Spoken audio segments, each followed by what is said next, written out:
ఇది రిస్క్ లేక reward? Alpha transformers limited గురించి తాజా అప్డేట్ మీకోసం. జూన్ 6న 73,16,000 రూపాయలు కొత్త ఆర్డర్ వచ్చింది. 5,000 KVA పవర్ ట్రాన్స్ఫార్మర్ తయారీకి ఆర్డర్ను ఆర్యన్ వెంటురా ఇచ్చింది. ఇది కంపెనీకి ఒక చిన్న విజయమే, కానీ ఫైనాన్స్ పరంగా పరిస్థితి మంచిగా లేదు. మార్చ్ 2025లో 12 లక్షల రూపాయలు నష్టం. వార్షిక లాభం 86% తగ్గి ₹1.1 కోట్లు మాత్రమే. ఈపీఎస్ ₹1.36గా ఉంది, కానీ 7 క్వార్టర్స్లో 47% తగ్గిపోయింది. ఇది చాలా డేంజర్ సిగ్నల్. స్టాక్ మాత్రం గత 3 ఏళ్లలో 920% పెరిగింది, ₹8 నుంచి ₹80 దాకా.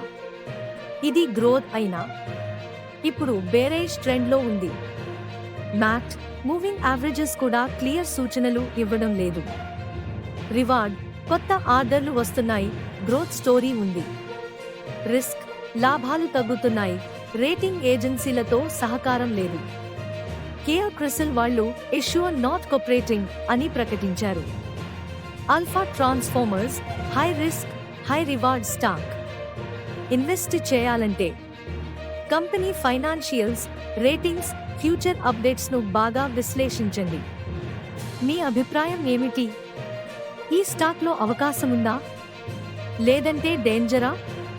కామెంట్స్లో చెప్పండి. Like, share, comment, subscribe to AR stock market whisperers.